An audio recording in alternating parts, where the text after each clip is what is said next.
What's up, everybody? We're here back with another episode, Practical Tactical, for our little podcast here. We've got Vic. He's a gunsmith. He's got a lot of experience. So why don't you go ahead and introduce yourself, and then we'll get started here. Well, my name's Victor Lennon. I was born in Seattle, Washington. My dad's retired Navy. I grew up around guns all my life. I really owe it to my great-grandfather. He was the first one to put a pistol in my hand when I was 7 years old. And I remember it very detailed to this day. That's pretty awesome. So yeah, and then just growing up, always being around firearms. Shortly after my dad retired, when I was 12, he bought a bunch of land in North Carolina, and we were always shooting. Every weekend we were shooting. That's awesome. Yeah. That's the American dream right there. Yeah, exactly. Whether it was skeet shooting, target shooting watermelons, buckets of water, like just everything. And this is not like the boring shooting range where you're just shooting at a piece of paper indoors, you know. No, the watermelon is fun, especially when it explodes. Exactly. Yeah. But what really got me really into it was when we were done, everything got cleaned. Whether we shot, just one gun or if we were shooting 10 of them, they all got taken apart and completely cleaned. He would take them apart and do most of the cleaning starting off when I was, younger, 12, 13. But he would leave all the parts in a pile and I'd have to put them back together. Oh, cool. So that was a good way for me to learn and, spend time with him. He was there, watching, making sure I was doing it properly and safely. And it just kind of grew from there. That's cool. I got old enough to buy my own. I bought my first pistol and then a rifle, and then it just hasn't stopped, 20 years later. Yeah. What was your first pistol you bought? The first pistol I bought was actually a Ruger LCP. Okay. Yeah. Do you like Rugers?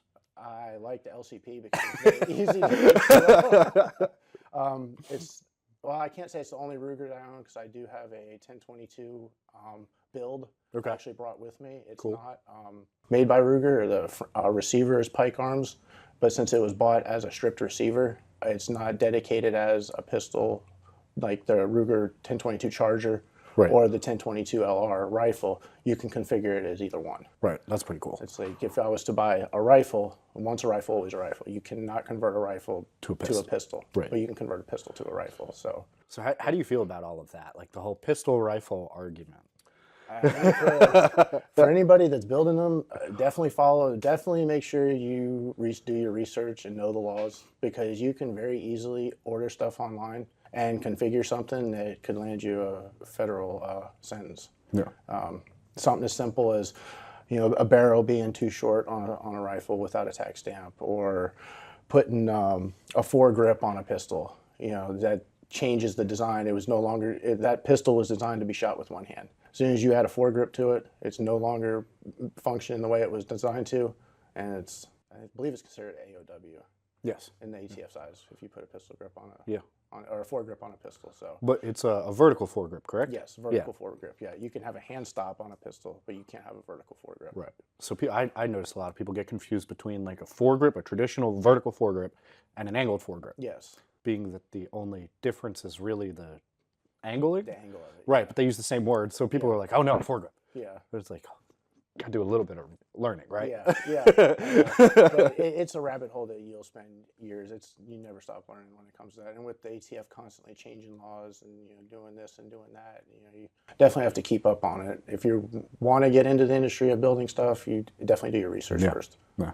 So you went to SDI, right? Yes. So for everybody who doesn't know what that is, that's Sonoran Desert Institute. They don't sponsor our channel, just covering that. But what program did you take while you were with them? It was the firearms technology, the Associates in Science, the firearms technology is the term for it. Yeah. So how'd you like it? Tell me a little bit about awesome. that. Yeah. It was awesome. I mean, I was working full time and going to school full time. I got it done in like a year and a half.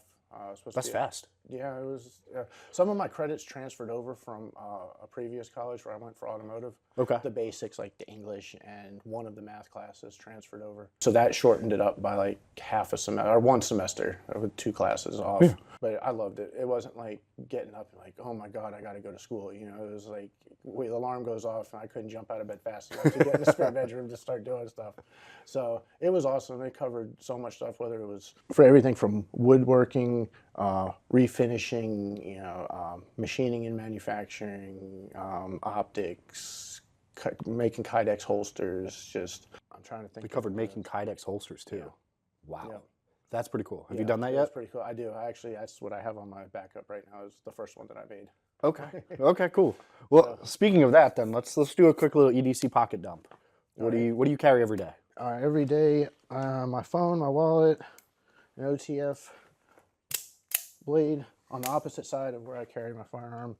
Depending on what I'm wearing, I usually carry either a 1911, which I have here, or if it's like summertime and it's hard to conceal stuff like that, this is the Ruger LCP with the pocket sleeve.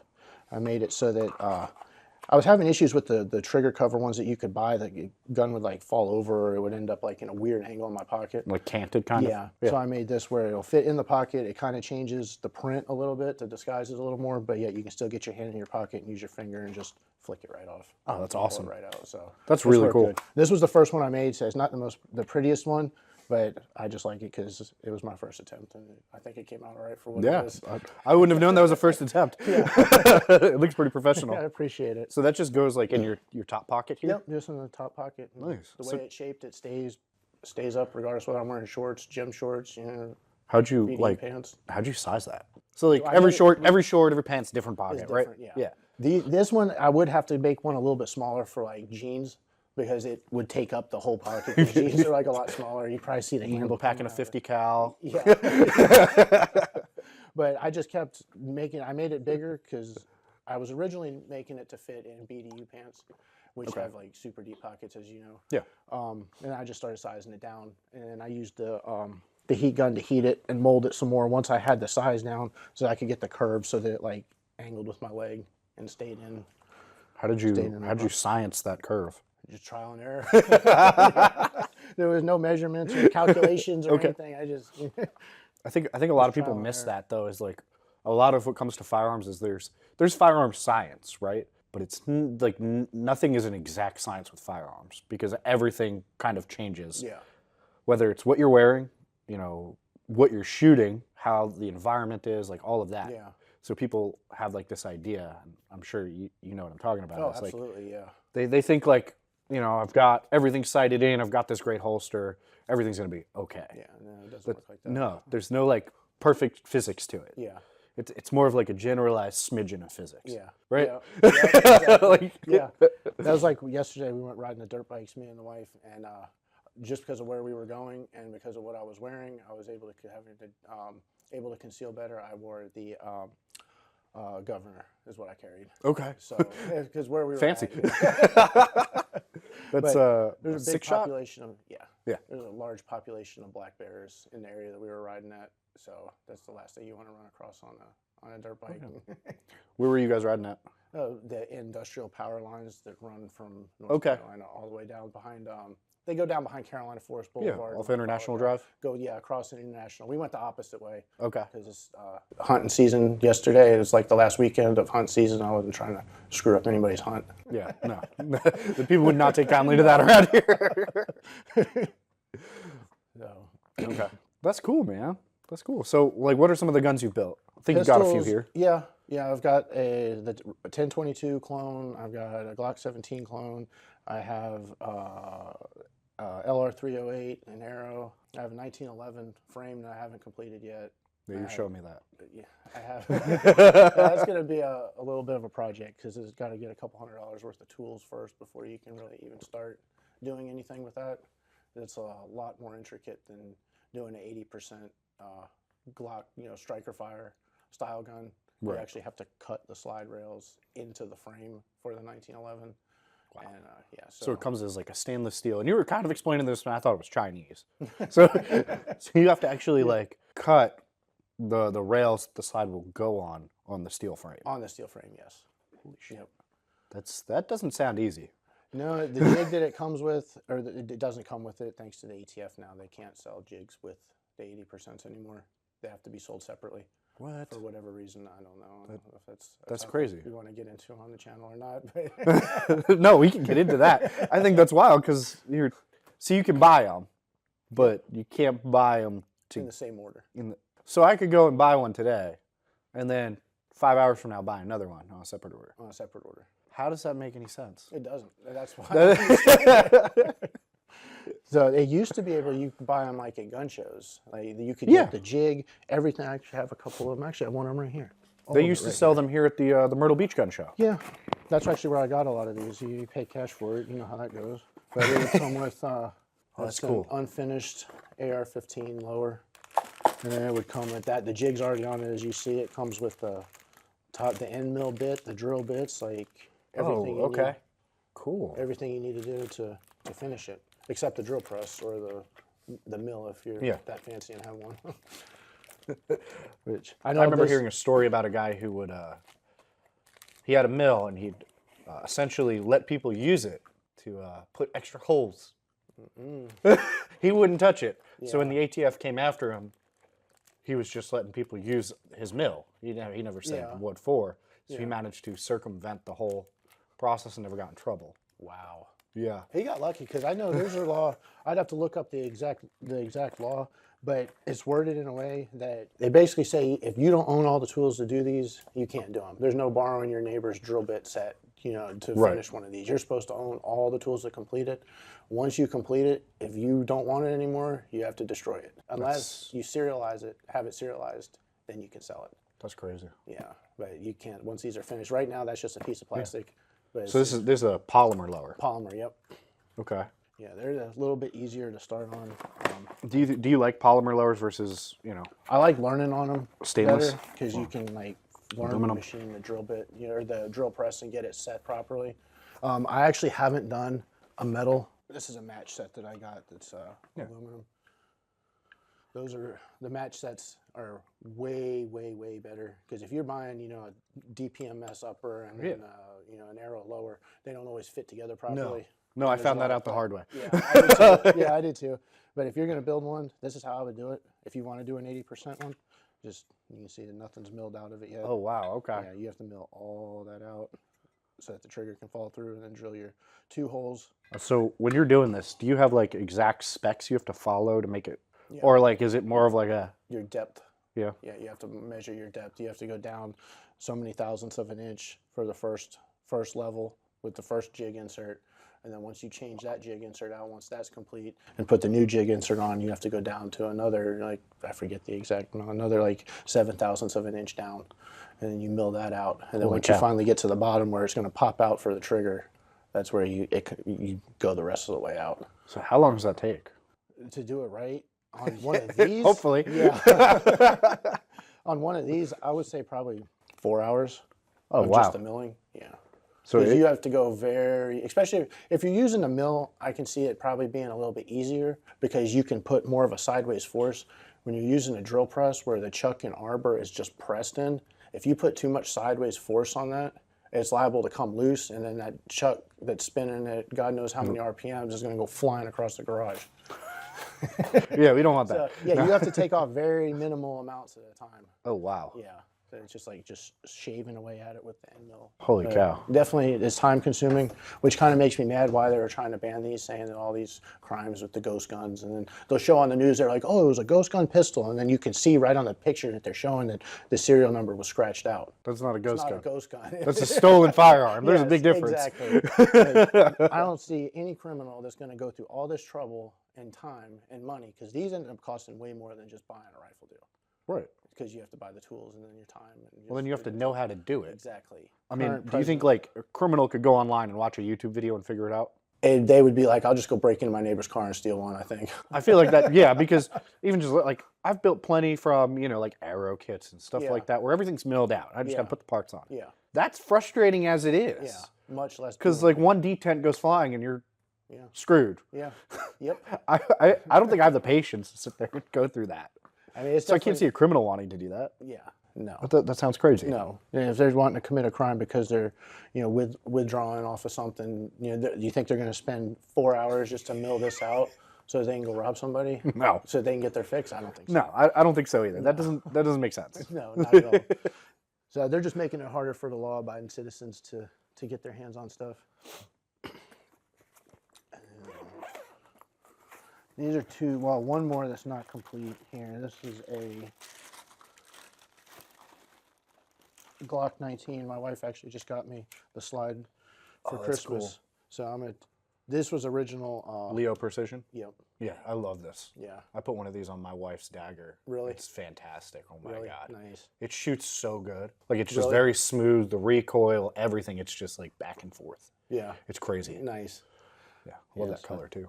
Yeah, I'm gonna take the black trigger out of this and probably put the red bottom on it to match. And then, And that's another a P80, right? yeah, this is the polymer 80. You can see on the what Yeah. would be there is not. Okay. So for all of our people watching, that's what you'd expect out of a P80 without the serialization. That's cool though. The grit's actually pretty nice on this, like surprisingly. It is. Yeah. And I actually had to do a comparison between the P80 and the 80% arms version of it.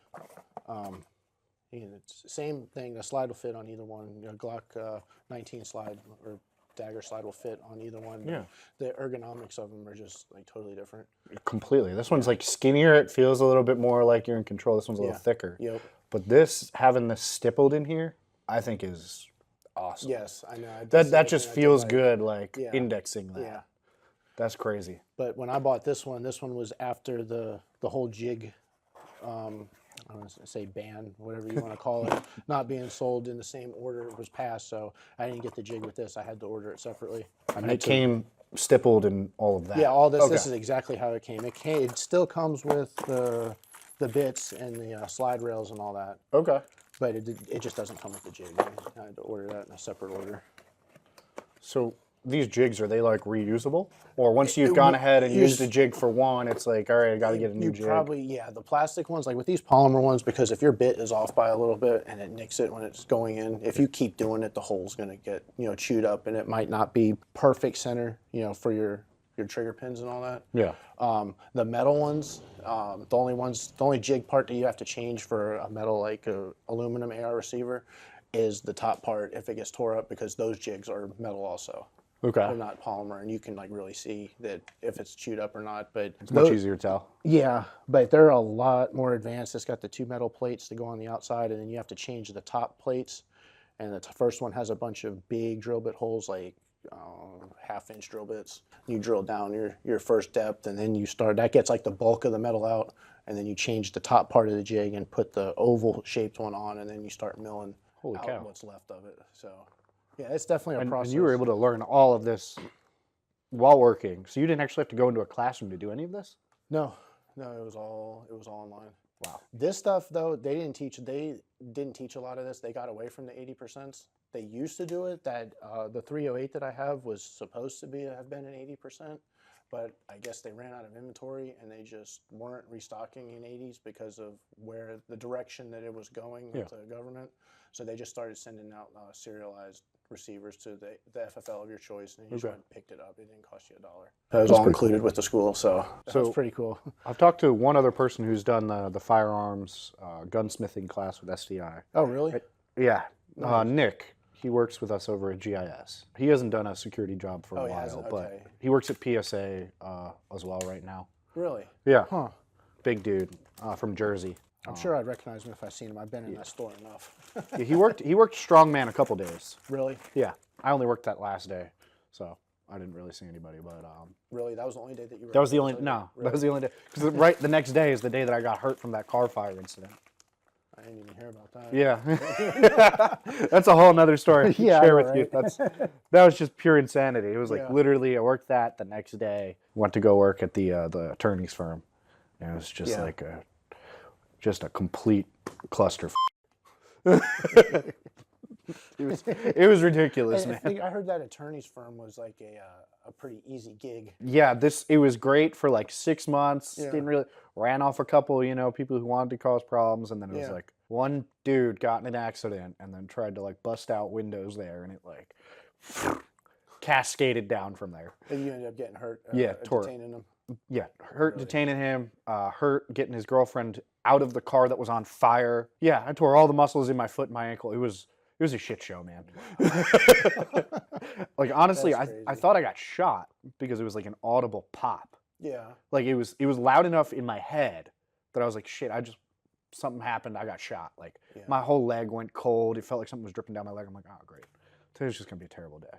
Wow. I'm running to this car fire, pulling this chick out. Pulled her out, and like threw her on the ground and yelling at her with Myrtle Beach PD shows up, right in the nick of time, we'll call it. And I went over to the ambulance. I'm like, I think I got shot. Like my leg's going cold. They pulled it off, checked me over. I'm good. But like my ankle and my foot were like mangled. Really? Yeah. Wow. That's a shame. So much for an easy gig, right? Right? No easy day. Exactly. So this is a 1911 rabbit hole that's I'm not very deep into yet. Oh, that's cool. Yeah, it's just a standard 1911. Yeah. Okay, so that's where you'd go ahead and mill out the hole here for the trigger. You have to deck the top off of it, lower it down to all of this. Yep. Not all of it, but it's I forget the exact thousands, but it's got to come down some. That's the para version, which means you can make it 10 millimeter, 9 millimeter, a couple other calibers. That's cool. So yeah, I'm gonna make that one 10 millimeter. And that'll be pretty sweet. Yeah, absolutely. I think people don't realize though either is that like with a 1911, there's a couple different calibers you can run in it. Yeah. Which is pretty sweet. Yep.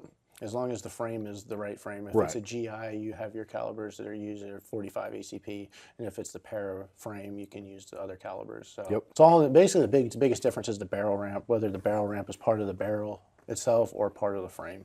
That's like the main difference between the two of them. Well, people are going to have questions on what you mean by that. So why don't you explain what you mean by the barrel ramp being part of the frame? That ramp where the bullet ramps up into it, whether it's here on the frame itself to when the slide pulls forward and the breech and closes to push the barrel, the cartridge into the chamber. That ramp on a GI is part of the barrel. So when you take the barrel out, the ramp is there. On a para, it's going to be on the frame itself.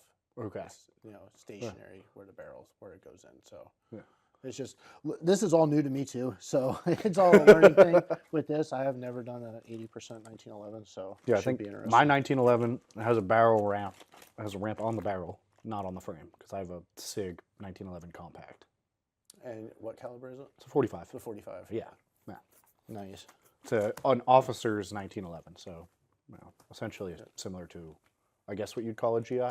Is it a 4-inch barrel? Yeah, it's a shorty. Yeah. Nice. Great gun, but yeah. I don't know. I've always liked just like subcompacts. That's actually what I carry when I was doing armed security with North Carolina, and down here is a Springfield Armory XD40 subcompact. Yeah. I'm not sure how it is now down here. I'm pretty sure it's by serial number 2. It didn't used to be, but in North Carolina, you qualified with one gun, and that was the only gun that you could carry. So that XD has been around. Some jobs. Seen some stuff. What's like the craziest job you worked for North Carolina? Because I know our jobs here are not necessarily that crazy. I think for me the craziest was working for Nikki Haley, dealing with the bullshit of working for a politician. Yeah. Not her, but the people. Yeah. Exactly. No, I'd say in North Carolina, the one that probably stands out the most would be I was working for Section 8 HUD housing. Oh, it was God. a gated community. There was a guy, I don't know, it was some kind of gang beef going on. Somebody was in there that wasn't supposed to be in there. And I'm walking through the courtyard because I heard commotion, and there was 3 of us working. There would be one person working the gate, one on vehicle patrol, and one on foot patrol. There's the center of it was like a courtyard, and there was all the like apartments in a circle, and then in the middle it had like picnic tables and a little gazebo and whatever. So I come walking around to get to the corner of this building, and I see a guy walking backward, like talking shit to somebody, and the next thing you know, I hear a gunshot, and he just folds in half backwards, jumps up, and goes running in the back door of an apartment. So I left. Like I turned around, like he's inside. I'm going to call Southern Pines Police Department. Right. They had already got multiple calls apparently by the time I got my phone out and called. So they come flying in there, and when they talked to us, found out talked to me, got my body camera footage of what happened, what it caught, went to the house that the guy went into, and it ended up being a massive cocaine distribution facility. So some people were in big trouble. Damn. Which is part of the reason why I left North Carolina, was I didn't feel comfortable going out, and doing stuff anymore, because it was my testimony, my body camera footage. I was the supervisor over it. So I started hearing my name coming out of other people's mouth about what happened and what went on, and that I narked people out and this, that, and the third, which is not what happened Right. at all. You just happened to be working. I happened to be there. And I didn't see where the shot came from. That's the thing. He was walking backward, talking through. I don't know if he got shot out of a window or if it was an apartment further across the street.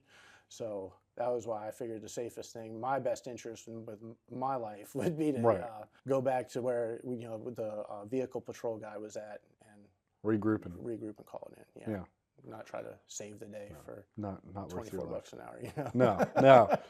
No. Down here, I had one that was a lot more intense. It was actually not too far up the street over here. It used to be Gold Club, right next to where Armadillo Cycles used to be at on Jason Boulevard. No. If you go over to the big bridge right here where the blue bridge is up, there's those two buildings on the left. One's like a car lot now. Yeah. That car lot used to be a club, a nightclub. Yeah, spa. Okay. Yeah. It used to be spa. Before that, it was something else, and then it was Club Faces, and then before that, it was like Gold Club. Okay. It was Bike Week of 2016. I was down here. That was a bad bike week. Yeah, it was. Okay. So we had a contract. The company that I was with had a contract for that parking lot and that section of the street because cars were just lined up parked there. Everything was going fine until like 9 o'clock at night. I'm surprised it happened so early. That's early, yeah. Yeah. The bouncers tossed somebody out because I guess he got in a fight in there. So he's walking around with one Nike on, and that's what he was most pissed off about. We were walking him to his car. He paid the extra money to park his like 1970 Caprice with the 34-inch wheels on it right by the front door. So he's wandering around. He's talking smack to the bouncers, talking smack to everybody. He tries to go back in, and the bouncers threw him back out. They told him he wasn't going back in. His shoe was gone. He needed to leave. So there was 4 of us working out there. The guy acted like he was going to his car from the opposite side, grabs a cinder block that was laying on the ground and throws it up in the air towards the whole crowd of people that was at the door because they thought it was going to be a huge fight with the bouncers at the front door, this guy trying to get back in. The crowd catches it, throws it back towards him, and it bounces off the hood of his car.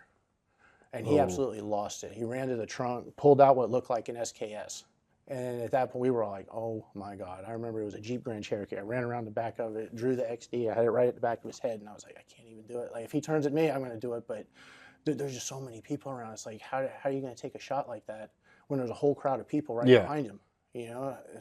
Fortunately, the bouncer must have known him or managed to talk him down because the guy got in his car and drove right through the bank ropes that were blocking the road off, drug him all the way down the street here, went down Jason Boulevard. Yeah.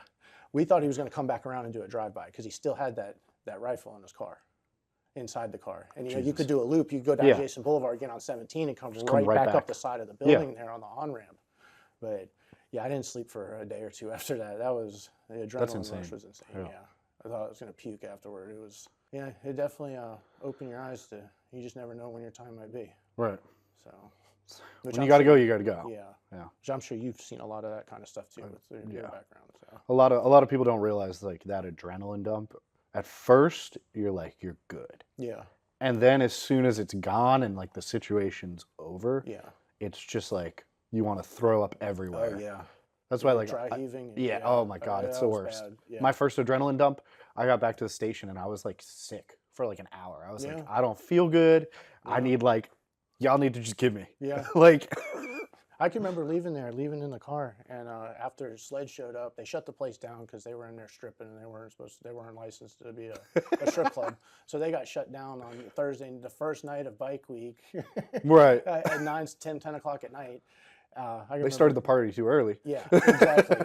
So we were off to another contract that they had. I can't remember if it was Cookout or it was somewhere down on the strip. Yeah. And I remember being in the passenger seat, and I was telling the guy driving, I was like, dude, you got to pull over. I feel like I'm going to puke. He was just like, get it together, man. You're good. It's good. It's over. Like, but the sickness it took a while to go away. Yeah. Yeah. I know. One of the first calls that I went on that like really got me.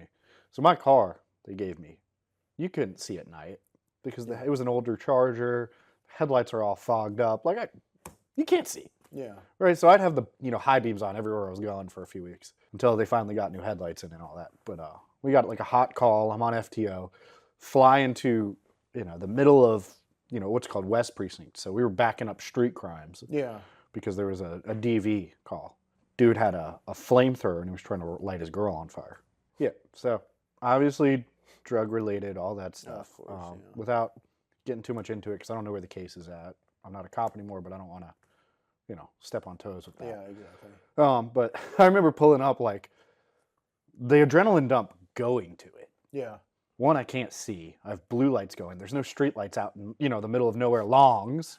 I'm trying to fly to this thing doing, 90 miles an hour. Yeah. So I've already got my adrenaline from driving. And then we get there and it's like everybody's, flooding this house.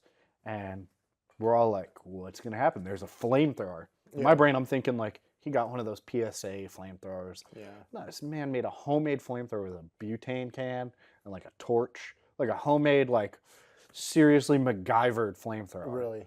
Yeah. I remember running in there. Street Crimes is like hands on, and I'm like, what do I do?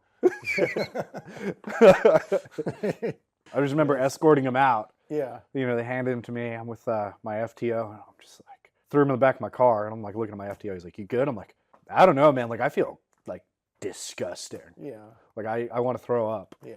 And so like we sat outside my car for like 10 minutes before I got in and drove him to jail, and I'm like trying to breathe. I threw in a couple dips, like trying to like stave it off. It was terrible though. Like I was at the point of like tears from dry heaving. You know what I mean? Oh yeah. Where it's just like you can't get it out, and it's just like up, you look like a prom date who just got dumped. It was crazy. Oh, so we're a little off track here, but you said you built a 308. I did. You got that with you? I do. Yep. Let's see what you got. Now, is this the one you built for SDI? It is. Yep. Okay, cool. Yep. And they pay for all your parts when you do this, like the whole deal? For most of it, I added the glass breaker onto it. Some more. Oh, that's cool. Picatinny rails on the bottom. I've actually never seen a sights. glass breaker. Oh, that's cool.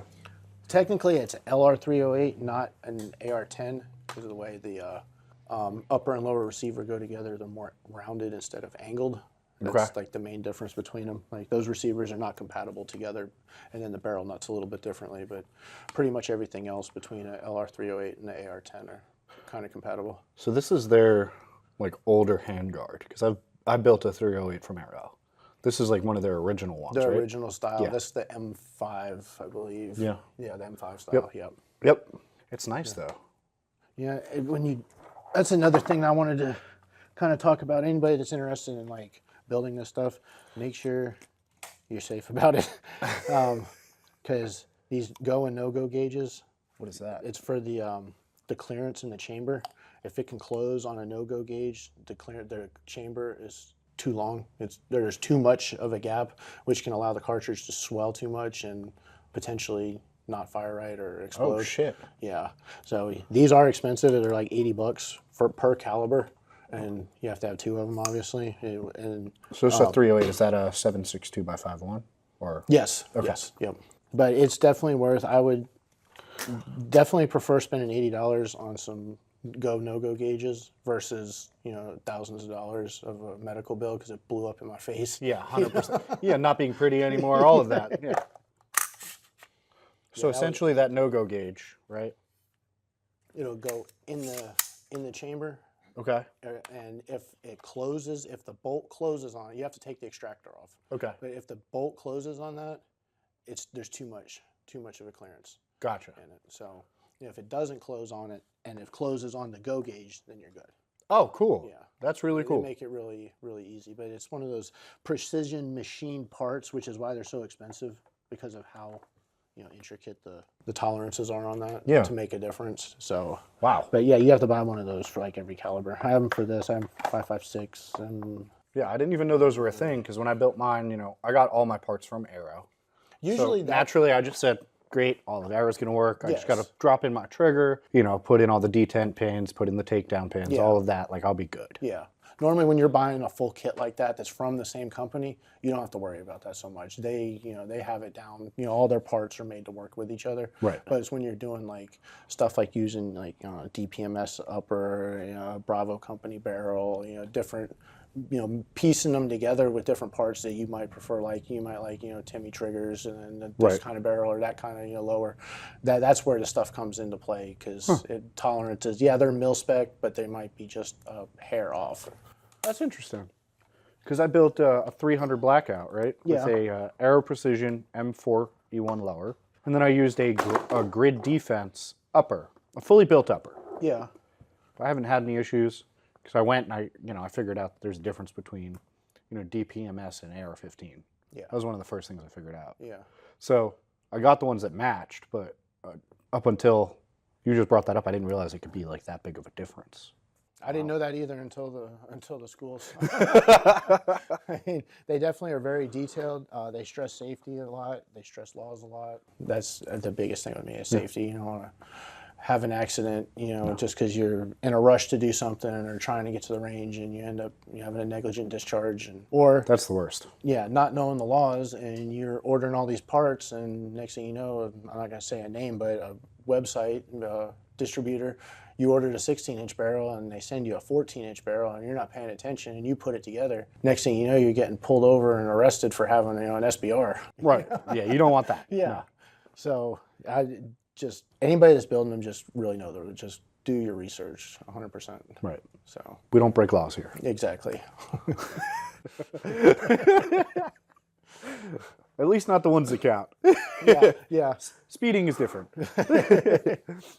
And then this one was a very, very long project. I have not shot this one, nor do I plan on shooting it, just because of the amount of time and And this is craftsmanship. the muzzle loader you were telling me, right? It's a 50 caliber. Holy shit. When I got it, yeah, that's why it never leaves the case. When I got it, it was unfinished stock. You had the inlet for the flintlock, you had the inlet for the butt plate, you had the inlet for the trigger guard. You had to crown the barrel, do the finish on it, polish the brass. So you had to do both of these for your degree. Yeah. Holy crap. And then you had to put the detents on the bottom. You can see where the two pins are. You put the detents on the bottom of the barrel. This is a browning finish, a really dark browning finish. The detents in the bottom slide in kind of like the way the sights do, but they weren't drilled. So you had to measure from the center line where the stock and the barrel meet, and then you had to use the caliper and take that measurement and mark it on the wood, and then put it back together and clamp it, and then use a drill press and drill through all of it so that you could have the pins that hold it together go through. So you're talking, a tab of metal like that you have to hit blindly, just hoping your measurements are right. And it got it. I was very surprised, but Is that like a final project thing or? yeah. Okay. Yeah. So they're not like, here, build a muzzleloader first. Yeah, Good luck. This was like the last Okay. class that you got. But yeah, as much as I would like to shoot it, I really don't want to because of the amount of time that's into this. I probably have like 30 hours. No, that's an awesome piece. Like, I would mount that. I don't think I would shoot it either. Yeah, that's what I want to do. I want Just mount it and, Yeah.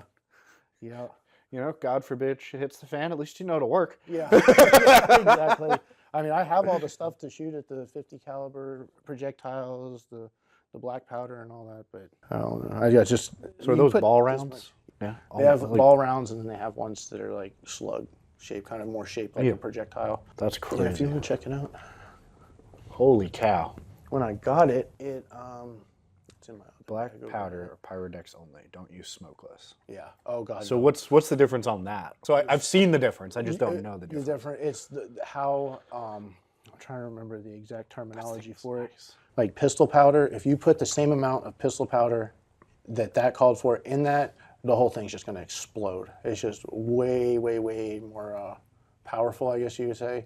The combustion rate of it is a lot different than black powder. Okay. Pyrodex is basically synthetic black powder. Okay. It's just not quite as flammable, but it's so hard to find black powder at like gun shows and stuff because people just don't want to carry it because it's so flammable compared to pistol powder. Well, a little bit of what? Static electricity will set it off? Supposedly. Yeah. I don't want to find out. Yeah, no, that doesn't sound like something I'd want to find out. I'm going to grab this other bag over here real quick. Okay. I'll show you kind of how the stock came when I got it. That's cool. Oh, shit. This they was just, from... They just sent you a chunk of wood? Basically. This was for a checkering class. I wish I hadn't sanded it. I didn't like the way it came out, and I was going to redo it. But then I was like, you know what? I have so much time in that. I'm just going to submit it the way it is. If I pass, I pass. If not, I not. Because that was some really intricate work. But that stock didn't look quite this. It had the barrel like channel there. It wasn't completely done, and it didn't have the ripples in it still from where it was on the lathe when they turned it. But yeah, it basically that looked like that when I got it. So you turned this into that, basically. A little bit more processed than that. It actually had the barrel channel in it. Gotcha. But yeah, other than that, yeah. But if you wanted to, you could essentially turn this into that. Yeah, you could turn that into a size. It's actually about the same size as like a Ruger 1022 stock. Yeah. I mean, it looks about the same as that Savage over there. Yeah. Yeah, you could turn that into anything. You stand that what I did off of it. There's still plenty of. Nobody's going to have a grip that fat on a rifle, I guess. Yeah, that's a Goliath firearm. Yeah. So yeah, that's turned into an elephant gun with that much grip. Yeah. That's crazy. So, what was your favorite class? The business, the shooting sports management class, because that was where a lot of the laws came into play. The business aspect of it, what to do, what not to do, how to talk to people, how to look for signs for people that you probably should deny a sale to by how they're acting. The psychology portion of it was really interesting also. Yeah. So, which I know you know a lot about that. Being able to read people. Yeah. So, I mean, like I worked in at Dick's Pawn Shop for a little while. So learning a lot of the laws of gun sales and picking up on that psychology. Yeah. In real time, I think was a super big key thing that I've learned, which helped me in my law enforcement career. But like, what are some of the things they taught you that like maybe some of our viewers might find interesting? If somebody has an FFL and if somebody comes in and they smell like marijuana, I would not sell them a firearm at all. Yeah, definitely don't do that. Just because even I've seen it happen at gun shows before. These two guys, they were trying to buy a firearm and the FFL told them he couldn't sell it to them because of those reasons. And they got pissed off about it. And they're like, we have our medical card. It's like, there's no such thing as a medical card in South Carolina. Yeah, that's not a thing. Like, there's the door. And they wanted to make a scene about it, and the police, the detail police ended up escorting them out. I don't know what happened after that, but they reeked. Was that this year? No, that was probably like 3 or 4 years ago. There was a couple people I saw at this year's gun show when we were there, like that really just smelled, like very intensely. Like if I was a cop, I'd have been like, sir, yeah, what's going on? What you doing? Yeah. That, and if people are just agitated, and you can tell they're like upset or they're depressed seeming, like you can deny a sale to anybody. Right. For any reason. I think that's key that a lot of people miss is you don't have to have like a indicative reason to not do it. Yeah. If your gut tells you you probably shouldn't sell a pistol to this person, I probably wouldn't do it. Yeah. I mean, it's not worth the $40-50 profit that you're going to make off that pistol, and it's going to get used in a crime or get used, against your family or something. Right. Or used against somebody else. You don't want that. Yeah. I think that's key that a lot of people miss out on, especially like at these pawn shops. You get the kids that work behind the counter, that work for commission, that are like, just got to turn them out. Yeah. Because guns are an easy way at a pawn shop to make money. Yeah. So. Yeah, especially at a pawn shop. I mean, they say you make more money off used guns than you do new guns. I can vouch for that. 100% seen working behind the counter, people come in to trade in their High Point. Not that anybody should ever buy one unless they want a boat anchor. We buy it off a guy for $25 and then turn around and sell it for $125. It's like, what in the world? Easy $100. Yeah, an easy $100 that is going to get turned around to the next schmuck who thinks a High Point's a good gun. Yeah. And you're not going to tell them no when you work for a living or trying to make a commission. Yeah. Yeah. Exactly. Yeah, sure, why not? Yeah. And I never understood why, until SDI, I never understood why those guns were just so ugly and why that slide had to be just so massive.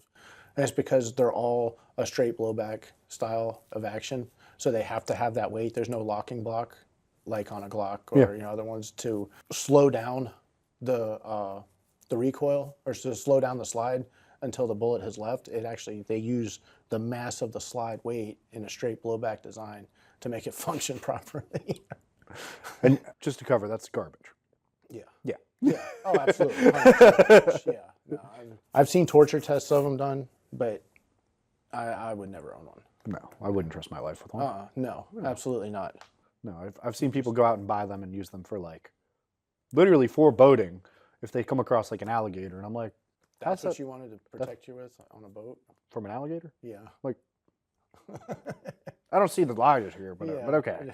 I guess they're thinking if the boat sinks, they're not out a $600 firearm. Yeah, I mean, but still. But then you're, $40,000, $100,000 boat sank. So did you really win? Yeah.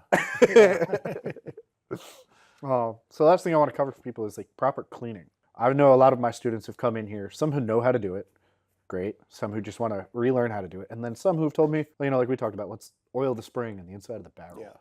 So like, let's keep it to, like pistols particularly, because, like for guys like us, like we have a different range of guns that we own. But a lot of people just buy pistols for self-defense, protection, stuff like that. What's some of like the cleaning techniques as a gunsmith you think people either miss on or really need to know? I've seen a lot of people put oil in the lowers, like down on the parts, like on the trigger pins and all that, which is like totally unnecessary. It's going to cause like dust to collect in there and build up. When you're cleaning with a pistol barrel where it's removable like that, or even if it's not, like on some firearms where it's a fixed barrel, just clean it from the breech end. Don't go down through the muzzle. Sometimes if your rod, you nick it the wrong way, you can damage the crown on it. And then once you damage the crown, if it's bad enough, the gas is going to be escaping out of that nick and pushing the bullet in the opposite direction from where the nick is at. Yep. So if you can clean it from the breech end, clean it from the breech end. With pistols, that's very easy. Some rifles, and maybe not so much, but there are ways around it. Copper buildup is another big one. You can clean using like gun blaster that takes off all the carbon, but it's not going to take off copper fouling. You have to have a special cleaner that removes copper, and with the borescope you can see copper. Like the barrel will just look like it's gold plated on the inside, which I'm sure you've seen plenty of that. Yeah, I've gotten to the point where I can just look and see it. Yeah, exactly. It's pretty interesting with a borescope though. Like you can see every little, it's just the detail in it, the lines from where they pulled the button through and they put the rifling in it. It's just, it's awesome. But when you use that copper cleaner, make sure you do it outside because it's like a super highly concentrated ammonia product and it stinks. But don't get it on you. Don't get it on anything polymer. Don't get it on your sights. Just use that first and that'll get pretty much all the copper and most of the carbon off of it. And then afterward, just use a patch with just a little bit of oil on it and just run it from the breech end down out the end of the barrel and it's done.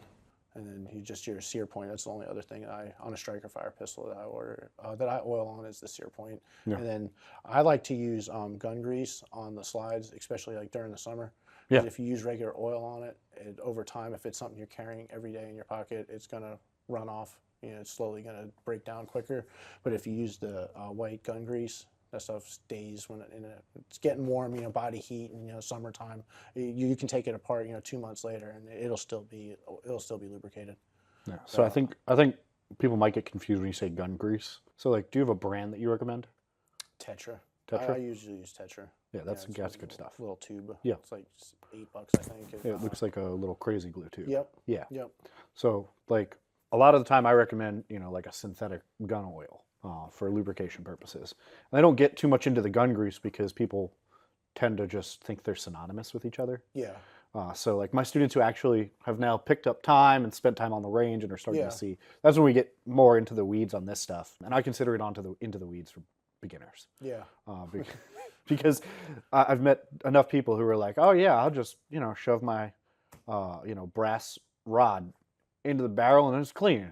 So for those people, I try to break it down a little bit. Yeah, it's probably they just don't know. Nobody's ever showed them before or told them how it should be done or a better way to do it. With your classes that you're teaching afterwards, that's included with it is the proper training on cleaning. Yeah, is that specific to their firearm that they were using that day? 100%. Nice. Yeah, that's so awesome. we'll break it down, go over how to put it back together. The one gun I realized I really don't like is Beretta.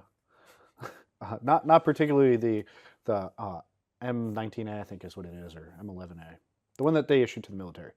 So I've broken that one down. It's a little bit easier, but there's a Beretta APX. It is have you seen the recoil spring on that thing? I have never taken one of those apart, honestly. So it's like a captured recoil spring, but it also has like a plastic cover on it that like opens and closes at a hitch point, and it doesn't come out. But like if you don't put it in exactly the right way and then rotate the spring and rotate the barrel. I have heard that. And it's so easy to crack that plastic. Is it? Yeah. Like you put it in the wrong way and you don't like very gently get it out. Yeah. Boom. You need one. Wow. Yeah, not a big fan. Not a big fan. So No, I have a Beretta. It's a 25 caliber. I haven't shot it. I don't even think I haven't even I field stripped it, but I haven't like detail stripped it. yeah, I know that's kind of probably a little bit more of an advanced thing, if taking the entire trigger groups out and putting them back together to really, really clean a gun properly. You know, it has a bunch of rounds through it. Obviously, if you just go and shooting and putting 500 rounds on in a day, you're not going to have to do that. But wait till the day somebody drops one in the mud or something. then they got to do it. Then they have to do it. Yeah. Or in the sand, especially around here. So what do you recommend then for like frequency of cleaning your weapons? Is there like a round count? Because I know a lot of people ask, how many rounds before I should clean it? Personally, I do mine all the time. Like every time I shoot it, I clean them afterward. That's really not necessary these days because they've changed the composition of the gunpowder to where it's not as corrosive. But you have to watch if you're shooting a lot of AK-47s. You're getting like surplus ammo that's 7.62 by 39, and they still use the corrosive ammo, like the big tins. It's like a giant. Yeah, the tuna fish can. Yeah. Oh, that's gross. It That's smells weird too. It does. Yeah, so that's a key indicator if your ammo smells weird. It's more than likely corrosive gunpowder being used in it. Yeah. And that is you definitely want to clean it every time you shoot one, even if it's one round. You want to get that gunpowder residue out because it's just going to start eating away and pitting the whole inside of the barrel out. Yeah. And I don't think people realize, like in Ukraine right now, like that's what they're using. That's why a lot of them are having gun problems because getting this trench warfare, stuff's getting muddy. It's getting full of this gross gunpowder, and they're like running through weapons like it's nobody's business. Yeah. I mean, I don't know how true it is. They said that the government was handing out AKs to the civilians over there when it first started. Yeah, I remember that. I remember seeing that, and they were like training them in schools and stuff. Yeah. I bet you they don't have as much school issues with shooters now. Yeah, right. They're learning. They got different issues, but all the same. That's the best way to learn. That's Yeah, and I think that's something. I think people would learn or benefit from doing gun training in school. You know what I mean? Like rifle training. Remember when they used to do rifle team stuff like that? Yep. Yeah. I think that's it. I appreciate you coming, Vic. No, absolutely. Yeah, Thank you. I appreciate the opportunity. opportunity. So, I learned a lot. I hope everybody else learned something. I hope so too. If anybody has any questions, you can reach out to me or whatever. If you guys have any questions for gunsmithing, feel free to DM us, message us. We're gonna be tagging Vic here in our videos, our sound bites, all of that. And I appreciate it. Yeah. So if there's something we can't figure out, which I'm not that great, I'll be deferring to you. No, I'm not, I don't know at all, but I'll help as much as I can. Cool. So. All right. Yeah. Cool.